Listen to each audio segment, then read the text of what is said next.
تک چمٹی ہیں پاؤں سے زنجیریں غلامی کی، دن آ جاتا ہے آزادی کا پر آزادی نہیں آتی۔ 14 اگست 2020 وطن عزیز پاکستان کا آزادی۔ یونائٹڈ پاکستان کی طرف سے وطن عزیز کے تمام محنت کشوں کو، مزدوروں کو، عام عوام کو دل کی اتھاہ گہرائیوں سے مبارک ہو۔ آج 73 سال گزر چکے ہیں اس دن کو جب ہم نے برطانوی استعمار سے آزادی حاصل کی۔ یہ دن ہر سال ہمارے لیے ایک پیغام لے کر آتا ہے کہ ہم اپنے گزر جانے والے سالوں کا تجزیہ کریں کہ ہم نے ان سالوں میں کیا کھویا، کیا پایا، کیا ہم نے حقیقی معنوں میں آزادی حاصل کر لی، اپنے حقیقی مفہوم کے ساتھ ہم آزاد ہیں۔ آج ہم اس بات کا تجزیہ کریں گے کہ 73 سال گزرنے کے بعد ہمارے ملک کے حالات، ہمارے ملک کی عوام کے حالات، یہاں کے محنت کش کے حالات کیا برطانوی دور سے مختلف ہیں یا اس جیسے ہیں۔ برطانوی استعماریت کے دوران بھی ہمارے ملک میں طبقاتیت موجود تھی، اور آزادی کے 73 سال گزرنے کے بعد آج بھی ہمارے ملک میں طبقاتی تقسیم موجود ہے۔ مذہبی فرقہ واریت موجود تھی اور آزادی کے بعد آج بھی موجود ہے۔ سماج میں نفرت، ہوس، ہرس اور لالچ موجود تھی، آج بھی موجود ہے۔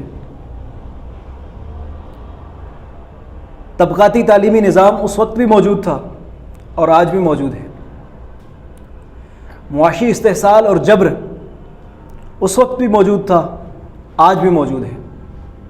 فرسودہ جاگیرداریت برطانوی استعمار میں بھی موجود تھی اور آج بھی موجود ہے۔ قنوتی مذہب اور اس کی رسمیت برطانوی استعمار کے استبداد میں بھی موجود تھا اور آج بھی موجود ہے۔ تو میرے دوستو، 73 سالوں میں ہمارے ملک میں بدلا کیا؟ صرف یہی کہ ہم نے گورے انگریز کی غلامی سے نجات حاصل کی اور اس کے جانشین کالے انگریز کی غلامی میں چلے گئے۔ آزادی کے فوراً بعد ہی ہم انگریز کے جانشین، یہاں کے جاگیردار، صنعت کار اور سرمایہ دار کے استحصالی ہتھ کنڈوں کا شکار ہو گئے، اور سرمایہ داروں، جاگیرداروں اور وڈیروں کے استحصال کے ساتھ ساتھ ڈکٹیٹروں، جرنیلوں اور مذہبی ملاؤں کا استحصال بھی اس میں شامل ہو گیا۔ اور آج ہماری قوم 73واں یوم آزادی منا رہی ہے۔ تو آج ہم اس چیز کا تجزیہ کرتے ہیں کہ ہماری قوم نے لاکھوں جانوں کی قربانی دے کر جس وطن کو حاصل کیا، عزتوں کی قربانیاں دے کر جس وطن کو حاصل کیا، جس آزادی کے خواب دیکھے، جس سماج کے قیام کے لیے جدوجہد کی، جس سماج کے قیام کے لیے جدوجہد کی، کیا آج ہم وہ سماج بنا پائے ہیں؟ کیا آج حقیقی معنوں میں ہم وہ وطن قائم کر سکے ہیں؟ کیا حقیقی معنوں میں ہم اسلاف کی قربانیوں کو حقیقی روپ دے سکے ہیں؟ تو اگر ہم اس کا تجزیہ کریں تو ان سارے سوالوں کا جواب ہمیں نفی میں ملے گا۔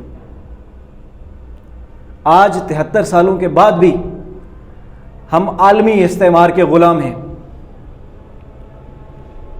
ہم سامراجی، استحصالی اور استبدادی معاشی اداروں کے معاشی طور پر غلام ہیں، ہمارے ملک میں سامراج کا دیا ہوا معاشی نظام، سرمایہ داری نظام موجود ہے۔ ہمارے ملک میں سامراج کا تحفے میں دیا ہوا تعلیمی نظام، طبقاتی تعلیمی نظام موجود ہے۔ ہمارے ملک میں سامراج کی پیدا کردہ فرسودہ جاگیرداریت موجود ہے، گماشتہ سرمایہ داریت موجود ہے۔ ہمارے ملک میں محنت کش کا استحصال جوں کا توں موجود ہے۔ ہمارے ملک میں آزادی اظہار پر قدغنیں ویسی ہی ہیں جیسے سامراجی استبداد میں تھیں۔ ہمارے ملک میں سامراجی استبداد کی جیسی تمام تر استبدادی اور جبری قوتیں آج بھی محرک ہیں۔ تو ایسے میں ہم کیا کہیں؟ کیا ہم آزاد ہیں؟ ہماری خارجہ پالیسی آزاد ہے، ہماری داخلہ پالیسی آزاد ہے، ہمارا سماج امن اور آشتی کا سماج ہے؟ ہم ایسے الفاظ سے کوسوں دور ہیں۔ تو ایسا کیوں ہے؟ ایسا اس لیے ہے کہ 14 اگست 1947 کو ہم رسماً تو انگریز سے آزاد ہو گئے، لیکن عملی طور پر انگریز کا چھوڑا ہوا نظام آج بھی ہمارے ملک میں موجود ہے، سرمایہ داری نظام کی شکل میں۔ اور اسی گماشتہ سرمایہ داری نظام کے طفیل آج ہماری قوم عالمی سامراجی استبداد کے استحصال کا نشانہ بنی ہوئی ہے۔ آج ہماری قوم عالمی سامراجی مالیاتی اداروں کی معاشی طور پر غلام ہے۔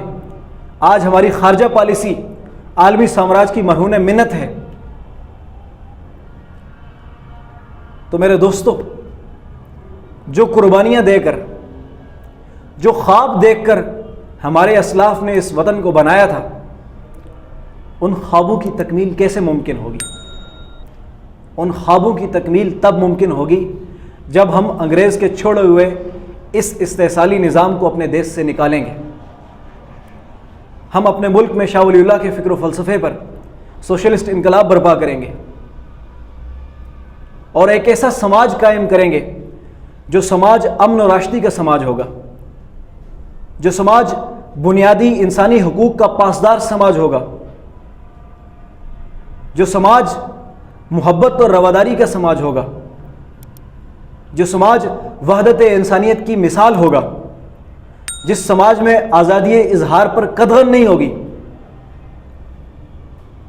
ایک ایسا ملک تشکیل پائے گا جس کی خارجہ پالیسی خود مختاری کی بنیاد پر ہوگی، جس کی آزاد اور خود مختار خارجہ پالیسی ہوگی، جس کی بے باک اور آزاد داخلہ پالیسی ہوگی، جو عالمی معاشی جبر کے اور سامراجی اداروں کا غلام نہیں ہوگا، جو دنیا کی ترقی یافتہ اور باعزت اقوام میں ایک مقام رکھتا ہوگا۔ ایک ایسے سماج، ایک ایسے پاکستان کے لیے آئیے ہم سب مل کر یونائٹڈ پاکستان کے پلیٹ فارم سے جدوجہد کریں، اور اس پلیٹ فارم سے مل کر اپنے وطن عزیز کو انگریزوں کی چھوڑی ہوئی میراث سے نجات دلائیں، اور ایک ایسا سماج قائم کریں جو حقیقی معنوں میں ہماری قربانیوں کا نتیجہ بنے، جو حقیقی معنوں میں ہمارے لیے ہمارے اسلاف کی قربانیوں کا نتیجہ ثابت ہو۔ ایسے سماج کا قیام یونائٹڈ پاکستان کے نظریہ انقلاب سے ہی ممکن ہے۔ بہت شکریہ۔